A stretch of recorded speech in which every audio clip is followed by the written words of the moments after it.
Vamos a resumir lo que fue el proceso de Revolución Francesa, partiendo por la definición de lo que fue este proceso. La Revolución Francesa fue un movimiento social y político desarrollado en Francia entre los años 1789 y 1815, que generó un gran proceso de cambio y terminó básicamente con la estructura del antiguo régimen y con el absolutismo en Francia, y a partir de ahí es un proceso gradual en todo el resto de Europa. Y esto es fundamental porque tiene mucho que ver con el nacimiento de los estados modernos, es decir, de los países como los entendemos hoy día. Vamos a ver qué pasa en este proceso de revolución. Encontramos distintas etapas. Primero que todo, hay una crisis en el antiguo régimen, dado por la crisis social en que se vivía, las malas condiciones de vida de los campesinos principalmente, sumado a las ideas de la Ilustración, que ponían en cuestionamiento la existencia de privilegiados y no privilegiados. Empiezan los campesinos, por esta mentalidad burguesa, a cuestionar este poder y esta estructura social que había en la época. Sumado a hambrunas, debido a las malas cosechas, generó todos los elementos necesarios para un estallido social. También había una crisis financiera y económica profunda en Francia, producto de la bancarrota en que ésta se encontraba. Entonces el rey ya no tenía recursos debido a sus grandes gastos militares, principalmente, debido a las guerras que había tenido Francia en ese periodo con otros países. También la crisis política, el cuestionamiento de la monarquía absoluta y del poder divino que tenía el rey. Y todos estos pensamientos vienen dados por la Ilustración, que ya vimos lo que era. Entonces, estos elementos provocaron una crisis profunda. Y esta crisis, principalmente económica, como les decía, va a llevar al rey y sus asesores, principalmente a sus ministros, a su corte, a la reina María Antonieta, pero principalmente a Calonne, que era uno de los asesores del rey, a decirles que en realidad una buena medida para salir de la crisis era cobrar impuestos a los nobles, es decir, a los privilegiados, quitarles su privilegio de no pagar impuestos. Esto llevó a una revuelta que se llama la Revuelta de los Privilegiados, y es una rebelión finalmente. Ellos no están de acuerdo con el rey y con que les quitaran sus privilegios. Y se niegan a pagar impuestos. Y le sugieren al rey que convoque a una asamblea, que el rey tenía la facultad de hacerlo, que se llaman los Estados Generales. Para tratar este problema, los Estados Generales se trataban distintas problemáticas, pero en Francia no se habían reunido hace más de 100 años los Estados Generales. Y participaban diputados, es decir, representantes de la nobleza, representantes de la iglesia, que era el clero, y representantes del tercer estado, que era el pueblo. Entonces el rey está de acuerdo con esta medida y convoca a los Estados Generales, con una primera reunión en mayo. ¿Ya? Y en estos Estados Generales surgen distintos problemas. El principal problema era el tipo de voto, ¿ya? Porque había acá dos opciones: o se votaba por persona, todos los diputados que asistían, o se votaba por estamento. Entonces, un voto para el clero, uno para la nobleza y otro para el pueblo, ¿ya? La mayoría de los diputados del pueblo eran burgueses, por lo tanto eran personas instruidas que tenían conocimiento, y ellos se oponen a que el voto fuera por estamento. Ellos querían el voto por persona. Entonces, y ahí se genera el primer problema. En esta reunión podían además llenar cuadernos con quejas, como los libros de reclamos que tenemos hoy día. Entonces, si no estaban de acuerdo con algo, podían escribirlo, y eso también generó que todos querían escribir sus problemas.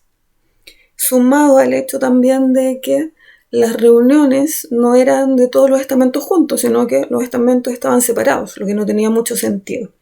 Entonces se pide que la asamblea fuera para todos, y esto de los votos, si no hay acuerdo, entonces se cierra esta primera reunión sin mucho acuerdo, más bien con muchos desencuentros.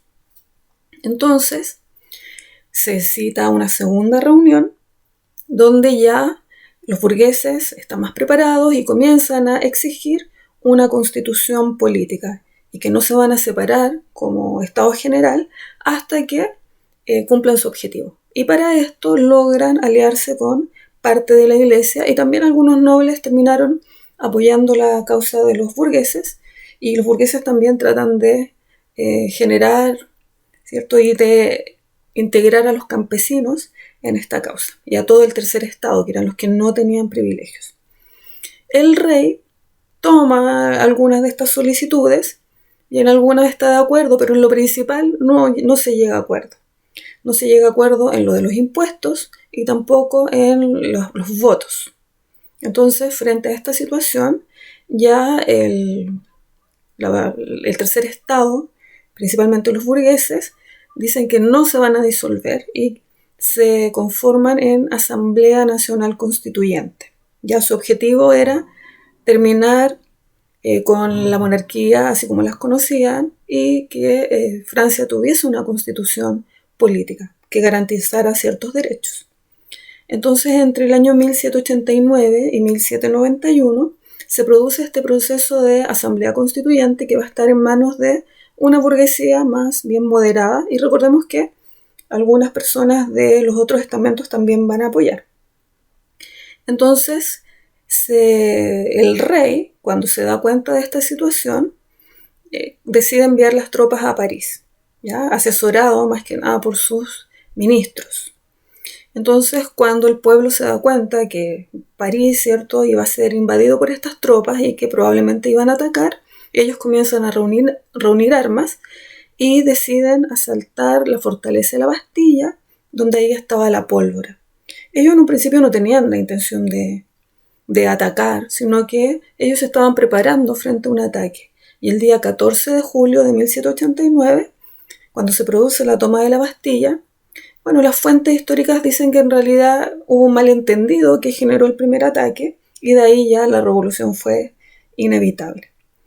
Esto provocó en 1791 que Francia tuviese su primera constitución y dentro de esta etapa también se produce la Declaración Universal de los Derechos del Hombre y del Ciudadano, donde el centro está dado por la igualdad, la libertad y la soberanía popular, que son tres valores que tienen que tener los ciudadanos, tres derechos, ¿cierto?, civiles y políticos que adquieren durante este periodo los ciudadanos franceses.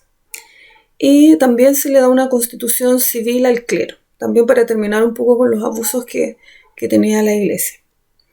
Y una vez que se produce esta asamblea constituyente y se declara la constitución política de 1791, el rey, ¿cierto?, no le gustó mucho esto y huye. La asamblea constituyente se disuelve y se conforma la asamblea legislativa entre el año 1791 y 1792. ¿Ya? El rey huye y va a buscar apoyo en realidad a aquellos países que tenían monarquía absoluta y uno de los primeros países que lo apoya es Austria porque su esposa María Antonieta era austriaca. Entonces Austria, ¿cierto?, y otros países de Europa a lo largo del proceso de revolución van a declarar la guerra a Francia. Y en este periodo se captura al rey, fue acusado de traición, es suspendido de su cargo. Esta asamblea legislativa se abole, ¿cierto?, termina en el año 1792 y da paso a lo que se llama la Convención Nacional. ¿Ya? En esta convención se termina con la monarquía.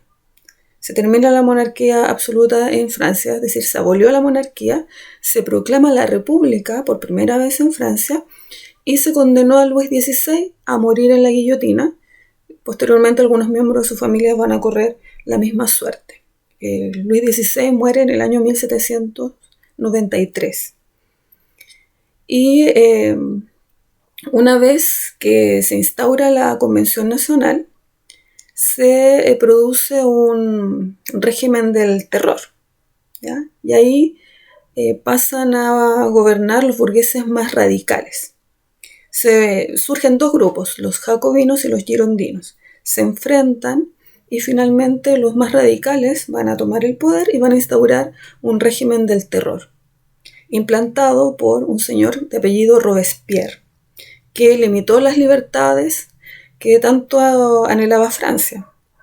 Y el gobierno se hizo muy famoso porque en este periodo guillotinaron a una gran cantidad de personas. En 1795 se termina la convención, que tiene ciertas partes muy malas de este gobierno, pero una de las cosas buenas fue que se demostró que un país puede gobernarse sin un rey, ¿ya? Bueno, después de este gobierno radical, el poder vuelve a manos de la burguesía moderada y se ensaya una nueva forma de gobierno que era el directorio, ¿ya? Que se elegía a 5 personas que integraban un consejo y todas las resoluciones debían ser aprobadas en conjunto, ¿ya? Y esto derivó después en un consulado donde se reemplazaron las 5 personas por 3. Sin embargo, ni el directorio ni el consulado lograron detener la guerra, ni la crisis, ni acabar con el descontento popular que seguía presente. Y eso que ya habían pasado más de 10 años del proceso de revolución. Entonces, desde la fila del ejército, surgió un general llamado Napoleón Bonaparte, quien en 1799, apoyado por la burguesía, dio un golpe de estado y pone fin, ¿cierto?, a lo que era el directorio y el consulado, y establece una serie de reformas, y también él quería formar un imperio, quería como olvidarse un poco de la idea de la república. Él se autoproclama emperador, le declara la guerra a todos los países que tenían monarquía absoluta y quería ir anexándolas a su territorio.